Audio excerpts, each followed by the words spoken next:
Sir আপনার চিঠি।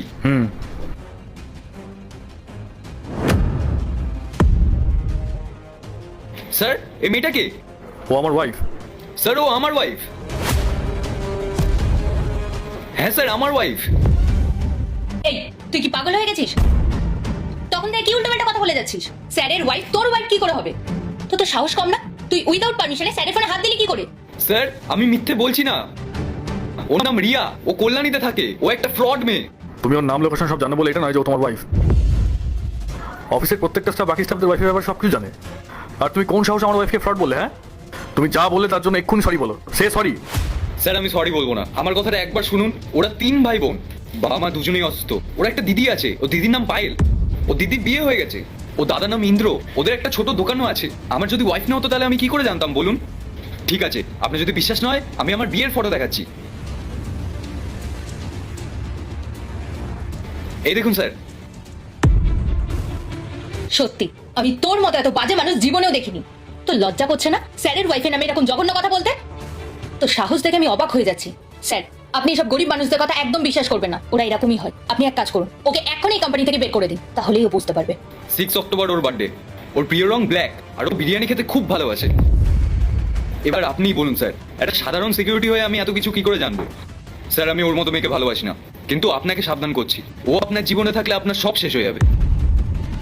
Sir আমি শিওর ও কোনো একটা প্ল্যান করে এসেছে যাতে এই সব আপনাকে বলে আপনার থেকে টাকা নেওয়া যায়। আপনি কিন্তু ওর কথা একদম বিশ্বাস করবেন না। আর তুই, তোর কি মনে হচ্ছে তুই স্যারকে এসে যা বলবি স্যার সেটা বিশ্বাস করে নেবে? শোন, আমি শিওর যে ফটোটা তুই স্যারকে দেখাচ্ছিস সেটা এডিট করা। স্যার আপনি ওর কথা বিশ্বাস করবেন না। শোন, স্যার না স্যারের ওয়াইফকে খুব ভালো মতো চেনে, তাই তোর এইসব কথা বলে কোনো লাভ হবে না, বুঝেছিস? তাই তোকে বলছি, এসব ফালতু কথা না বলে এখান থেকে বেরিয়ে যা। যা। চুপ করো পূজা, একজন সিকিউরিটি গার্ডের পক্ষে এত কিছু জানা সম্ভব না। তুমি যাও, আমি ওর সঙ্গে কথা বলছি। স্যার ও হয়তো কারো থেকে সব জেনে এসেছে, ও তো মিথ্যা কথা বলতে পারে। পূজা, আমার একটা পার্সোনাল ম্যাটার, আমি চাই না যে এই ব্যাপারে আর কেউ জানুক। তুমি এখান থেকে যাও, আমি ওর সাথে কথা বলছি। পূজা প্লিজ যাও। ম্যাডাম সবকিছু না জেনে আপনার এটা করা ঠিক হয়নি।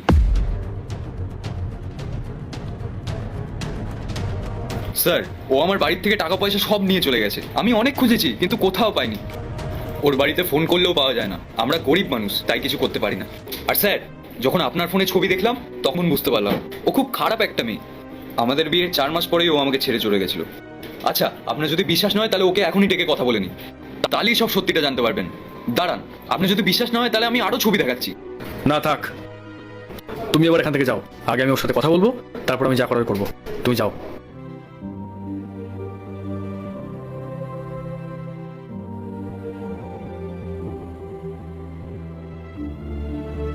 হ্যাঁ রিয়া, হ্যাঁ তুমি একটু অফিসে এসো তো।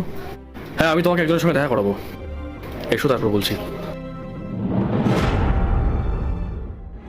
কি হলো অর্জুন, কখন থেকে চুপ করে আছো? বলো কিছু। আর কার সাথে দেখা করাবে? রিয়া, আমাদের বিয়ের তো 1 বছর হয়ে গেছে, তুমি আমার কাছে কিছু লুকোনি তো? মানে তুমি আমার হাজবেন্ড, আর আমি তোমার থেকে কি লুকোবো? আচ্ছা তুমি যে গ্রাম থেকে টাকা গয়না সব নিয়ে এসেছিলে তার হিসাবটা আমাকে একটু বলো না। অর্জুন আমি তো তোমাকে বলেছিলাম যে আমি একটা বিজনেসের জন্য আমার সব সম্পত্তি নিয়ে গ্রাম থেকে চলে এসেছিলাম। তুমি তো বলেছিলে যে তোমাদের টোটাল সম্পত্তি 40 লাখ টাকা। তাহলে তুমি যখন এসেছিলে তখন তো তুমি আগে 20 লক্ষ টাকা সাথে কিছু গয়না নিয়ে এসেছিলে। এদিকে আবার বলেছিলে তোমরা নাকি 3 ভাই বোন, তাহলে তার অর্ধেকের বেশি তুমি নিয়ে এসেছিলে। আসলে আমার দিদি কোনো সম্পত্তি নেয়নি, ওর ভালো ঘরে বিয়ে হয়েছে তো তাই ওর সম্পত্তি আমাকে দিয়ে দিয়েছে। আচ্ছা অর্জুন, কি হয়েছে তোমার? তুমি এত কোশ্চেন করছো কেন? আমার খুব অদ্ভুত লাগছে, কেন জানি না মনে হচ্ছে যে তুমি হয়তো আগে কারোর সাথে বিয়ে করেছিলে আর তার সম্পত্তি তুমি নিয়ে চলে এসছো। কি তাই তো? অর্জুন তুমি সব কি বলছো? আমার তো তোমার সাথেই বিয়ে হয়েছে আর এই সব সম্পত্তি তো আমারই। কি হয়েছে বলো তো, আমি তো কিছুই বুঝতে পারছি না। ও আচ্ছা, এই ব্যাপার। গোপাল, গোপাল,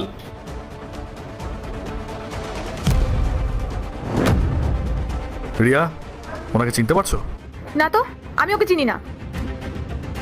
গোপাল, ও তোমাকে চিনতে পারছে না। তুমি এক কাজ করো, আমাকে যে বিয়ের ছবি ভিডিওগুলো দেখাচ্ছিলে তোমাদের সেই বিয়ের ছবি ভিডিওগুলো ওকে বার করে দেখাও, তাহলে সব বুঝতে পারবে।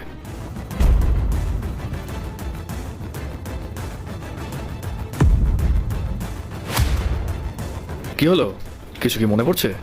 অর্জুন এইসব মিথ্যা কথা, আমি শিওর ও এইসব এডিট করে করেছে। ও আচ্ছা তাই, তাহলে কাজ করি, আমি বরং পুলিশে কমপ্লেন করি। ওরা ইনভেস্টিগেশন করে বলতে পারবে যে কোনটা ঠিক আর কোনটা ভুল। ঠিক আছে, কল করছি আমি। না না, পুলিশ ডাকা দরকার নেই, আমি সব বলছি। ও আমার হাজবেন্ড ছিল। আমার বাড়ির লোক জোর করে আমায় ওর সাথে বিয়ে দিয়েছিল, কিন্তু এই বিয়েতে আমার কোনো মত ছিল না। ওর ফ্যামিলিকে আমি পছন্দ করতাম না, তাই আমি ওকে ছেড়ে চলে এসেছিলাম। আমি জানি না ও তোমায় কি বলেছে, কিন্তু যে টাকা পয়সা গয়নাগুলো আমি নিয়ে এসেছিলাম ওগুলো আমার বাবা মা আমায় বিয়েতে দিয়েছিল, ওগুলো ওর নয়। আমি শহরে এসে আমার ফিউচারটা সিকিউর করতে চেয়েছিলাম, গ্রামে পড়ে থাকতে চাইনি, তাই আমি এইসব করেছি। আচ্ছা, আমি মানছি যে ওই সমস্ত টাকা পয়সা গয়নাগুলো সব তোমারই, কিন্তু ওর জীবনটা যে নষ্ট হয়ে গেল আর ওর পরিবারকে যে অপমান সহ্য করতে হচ্ছে, তার কি হবে? আর এত কিছু পরও তুমি আমাকে এসব কিছু জানাওনি। ওকে ডিভোর্স না দিয়ে তুমি আমাকে বিয়ে করে নিলে। আমি জাস্ট ভাবতেও পারি না যে তুমি আমার সাথে এরকম করতে পারো। তুমি আগে সব বললে সবটা ক্লিয়ার হয়ে যেত, কিন্তু এখন বিয়ের 1 বছর পর আমি আজকে ওর মুখ থেকে জানতে পারলাম এত কিছু সব। তাহলে এখন আমার কি করা উচিত? তোমার সঙ্গে থাকা উচিত না উচিত না? অর্জুন, আমার কোনো উপায় ছিল না, আমি বাধ্য হয়ে এই বিয়েটা করেছি। আমার বাবা মাও আমার কথা শোনেনি। ওর ফ্যামিলি খুব ওল্ড কালচার, সবসময় বলতো এটা করবে না ওটা করবে না। আমার খুব দম বন্ধ লাগতো, আমায় কোনো কাজ করতে দিত না। তাই আমার স্বপ্ন পূরণের জন্য আমি ওকে ছেড়ে এখানে চলে এসেছিলাম। তারপর আমি এখানে এসে বিজনেস শুরু করি, তারপর তোমার সাথে পরিচয় হয়, বিয়ে হয়। আমি তো ভেবেছিলাম ও সব ভুলে গিয়ে নতুন করে জীবন শুরু করেছে। রিয়া, তুমি অন্যায় করেছো। তোমার বিয়েতে মত নাই থাকতে পারে, তাহলে তুমি সরাসরি বলতে পারতে, কিন্তু একজনের জীবন নষ্ট করার অধিকার তোমার নেই। শুধু ওর সাথে নয়, তুমি আমার সাথে অন্যায় করেছো রিয়া। এখন কি মনে হয় আমার বাড়ির লোক যদি এসব জানে তাহলে তোমায় মেনে নেবে? মেনে নেবে না। তোমার জন্য 3টে ফ্যামিলির এই সমাজে মান সম্মান নষ্ট হয়ে গেছে। ছি রিয়া।